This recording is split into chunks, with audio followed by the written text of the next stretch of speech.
जी। और मुझे अर्नब ने भी कहा था, मुकेश जी आप इंडस्ट्री के खिलाफ बोल देते हैं, ड्रग्स हो ये, और कोई क्यों नहीं बोलता जी। तो मैंने कहा और कोई लोगों को शायद कुछ या तो डर होता है या कुछ उनकी कबर्ड में खुद में कुछ स्केलेटन होंगे, या फिर किसी से जिसके खिलाफ बोलना है उससे उनको कुछ चाहिए होता है। मेरे को किसी से कुछ नहीं चाहिए, आई डोंट केयर। मैं एकता कपूर को बोलता तुमने महाभारत का सत्यानाश कर दिया, उसने टाटू लगा दिया था द्रौपदी को, तो मैं बोल गया, तो मुझे एकता कपूर काम नहीं देगी, मत दो। मैं इस इतना फर्क है। बाकी तो फिर मैं चाहता हूँ कि इंडस्ट्री वाले आए शूट करें। जी। गवर्नमेंट क्या देती है मुझे नहीं, गवर्नमेंट की पॉलिसी है, एमपी गवर्नमेंट प्रमोट कर रही है। और कल मेरी उनसे प्रोड्यूसर साहब से बात हुई तो बता रहे थे कि we are very thankful to state government की उनको काफी सब्सिडीज और काफी काफी कर रहा है। एमपी टूरिज्म इस प्रकार के शूट्स में बहुत आगे आके काम करता है, तो वो एमपी गवर्नमेंट का है मोटो कि वो प्रमोट करें। मेन सब्सिडी होता है, इवन यूपी में भी यही हुआ था। इवन लंदन जैसी जगह में सब्सिडी में लोग इतनी फिल्में बना के आते हैं जी, तो यहाँ है ऐसा। जी। नमस्कार, मैं परितोष वर्मा। आज हम एक ऐसी शख्सियत से आपको रूबरू करा रहे हैं जिन्होंने महाभारत काल में एक किरदार किया भीष्म पितामह का, जो आज भी अजर अमर है। 1996-97 में उसके बाद हिंदुस्तान के पहले सुपर हीरो के रूप में शक्तिमान धारावाहिक शुरू हुआ। वो आज भी हम सबके मन मानस में जीवित है। हम बात कर रहे हैं वरिष्ठ अभिनेता, सफल अभिनेता श्री मुकेश खन्ना जी की। मुकेश जी, जबलपुर में आपका स्वागत है।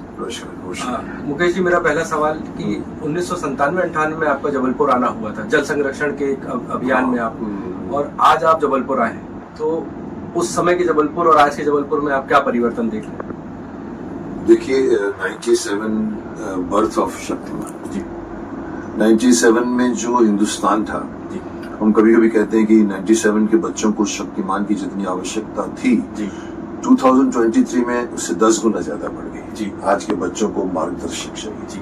आज के बच्चे भटक रहे हैं, आज के बच्चे ने गुरु बना दिया है गूगल को जी। ना गुरु को पूछते हैं, ना भाई को, ना बहन को, ना माता को, पिता को, गूगल में सवाल ढूंढते हैं, आंसर ढूंढते हैं। It's a wrong direction the youth जा रही है जी। मैं कभी कभी चिंतित होता हूँ कि ऐसी यूथ आगे चलकर क्या बनेगी। तो वो हिसाब से अगर चेंज हुआ है तो जबलपुर में 98 में शायद, क्योंकि शक्तिमान 97 में, तो उस जमाने में मैं शक्तिमान कॉस्ट्यूम में आया जी।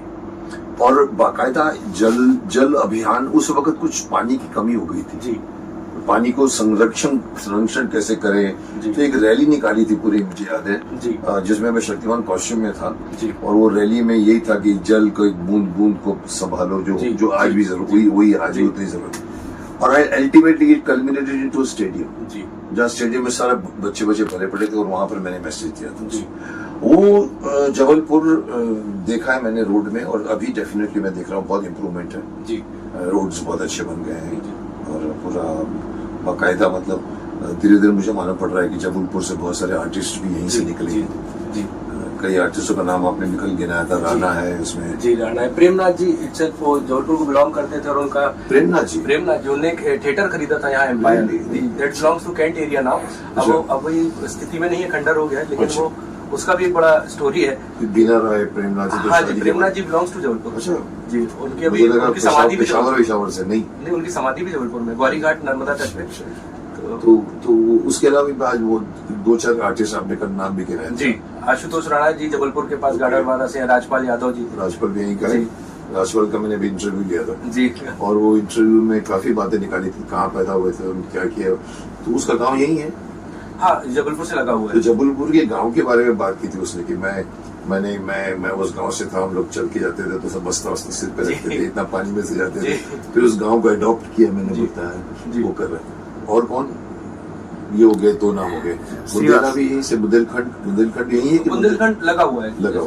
आदेश श्रीवास्तव यहीं का है जी, और सोनू निगम जी यही के। अच्छा, काफी एक रहा। और उसी से रिलेटेड मैं ये भी आपसे पूछना चाहूंगा कि फिल्म जगत में आज स्कोप है, जबलपुर मतलब प्राकृतिक रूप से बहुत समृद्ध है, आसपास नर्मदा नदी पर है आपका, और पूरा चीजें, और आप मेरे को लगता है कुछ संगे मरमर का कुछ चट्टानों के बीच में एक नहर, नर्मदा जी है, नदी है या नहर? नदी है जी, अमरकंटक से उसका उद्गम स्थल है, और वो गुजरात तक जाती है। तो वो संगमरमर के पत्थर, मेरे पास मुझे याद है, मुझे शायद यहाँ के मेयर ने दिए जी, वो इतनी बड़ी पेंटिंग थी जिसमें पत्थर निकले पड़े हाँ, उसके बीच में नाव चली जी, उसका सीन क्रिएट करके वो जबलपुर क्या की था? पहचान वो पत्थर जी, वो संगमरमर के वैसे पत्थर ही है। वो पानी से बाहर निकले हुए हाँ जी, पूरे पहाड़ है संगमरमर के, और उसके पीछे नर्मदा जी प्रवाहित होती है। वो मुझे लगा कोई झील नदी वो है, नहर नहीं है जी नहीं, नहर नहीं, वो नदी चाहिए, नर्मदा ही है, नर्मदा जी ही है। बहुत ब्यूटीफुल था, बहुत ब्यूटीफुल। मैंने सुना काफी शूटिंग होती है वहाँ पर। हाँ जी, काफी हुई है, पर बहुत पहले से हुई है, प्रेमनाथ जी के समय। वो सुनील दत्त साहब आ चुके हैं,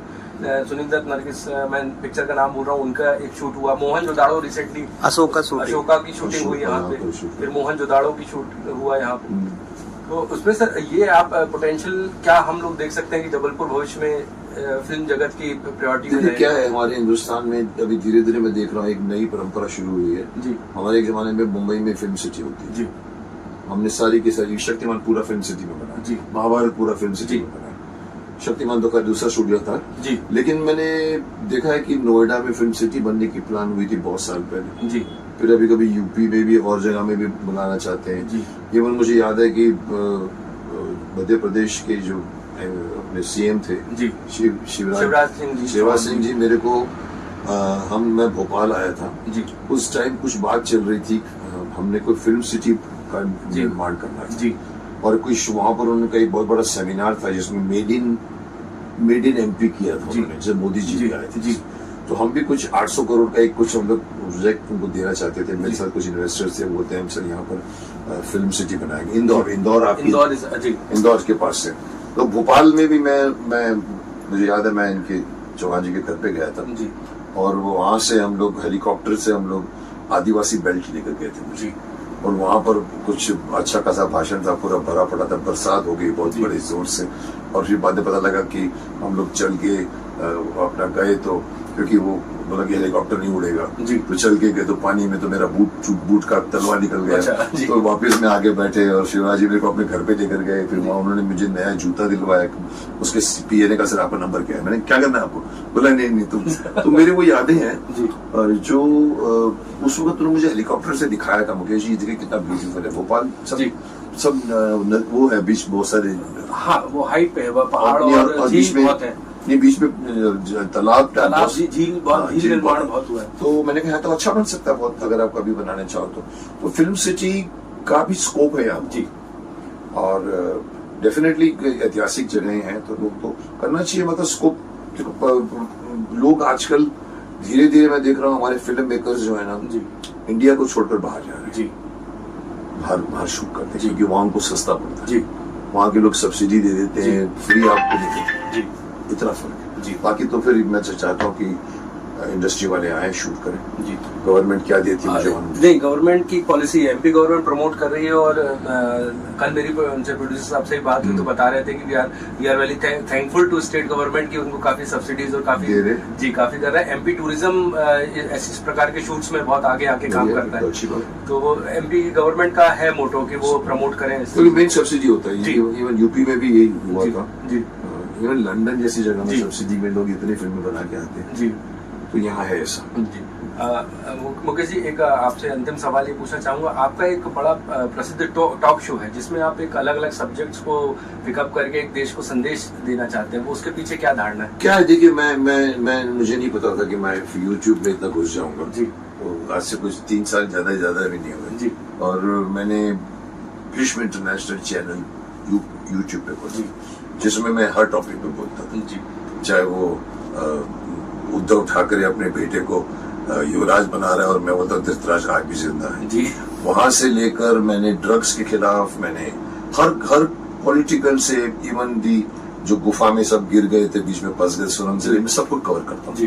तो मैं थोड़ा सा दृष्ट माना जाता हूँ कि मैं बूढ़ा बेबाकी में बोल जाता हूँ, और मुझे अर्नब ने भी कहा था मुकेश जी आप इंडस्ट्री के खिलाफ बोल देते हैं, ड्रग्स हो ये, और कोई क्यों नहीं बोलता जी?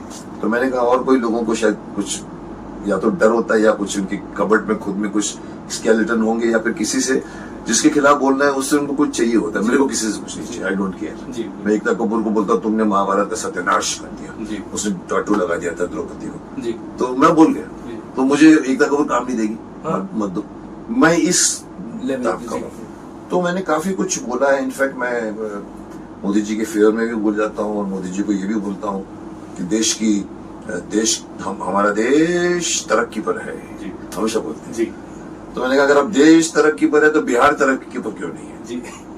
क्यों बिहार में ट्रेन में बेचारे कुछ के जाते हो और आप यहाँ पर बना रहे हो सुपर फास्ट से लेकर आप दुनिया भर की बुलेट ट्रेन बना रहे हो। मैंने कहा एक बुलेट ट्रेन रोक दो, 50 से 100 बिहार वालों को ट्रेन दे दो, बाथरूम रख दो बस, जहाँ पर रिजर्व बैठे, वो रिजर्व में पूरे भर जाते हैं अनरिजर्व वाले आदमी लोग। तो ये चीज कोई नहीं बोलता है, मैं बोल जाता हूँ, क्योंकि मुझे ना कोई नेता बनना है, ना मुझे टिकट चाहिए, ना मेरे को।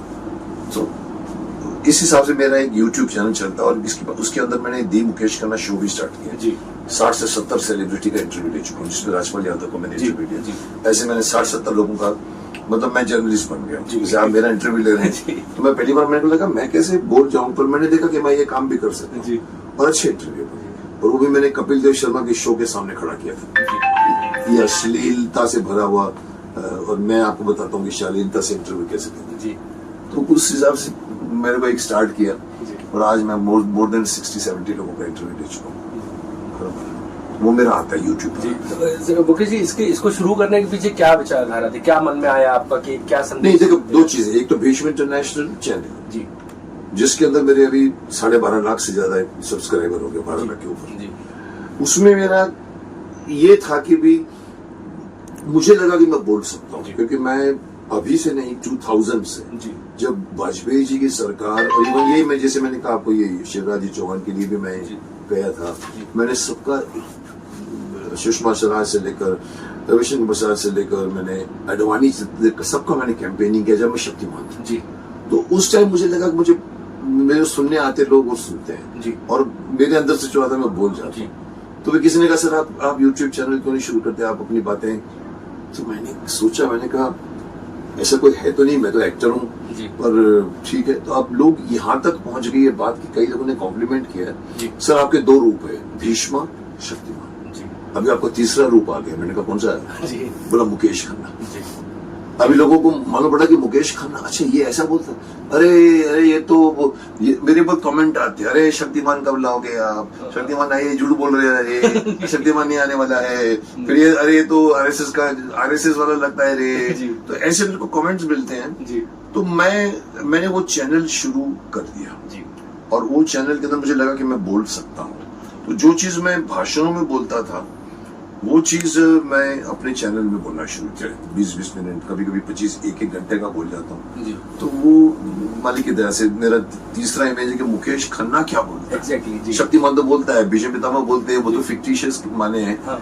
तो एक और मेरा इमेज निकला जहाँ पर मेरे को लोगों ने बदनाम कर दिया, सर आप बहुत बेबाक है, आप किसी की बुराई तो करते तो आप फिक्र नहीं करते। मैंने कहा मैं ऐसा हाथ नहीं करता, मैं ऐसा। इस हिसाब से मेरा चैनल चल गया। ये थे मुकेश खन्ना साहब, जिन्होंने आज, ये बात सही है, इनके प्रभावी वक्तव्य और विचारों को हम लोगों ने इनके टॉक शो में सुना है, और बेबाकी से अपनी बात रखना भी आज के समय में बहुत बड़ी बात है। हम बहुत बहुत धन्यवाद देते हैं मुकेश सर का, उन्होंने बहुत समय दिया। धन्यवाद।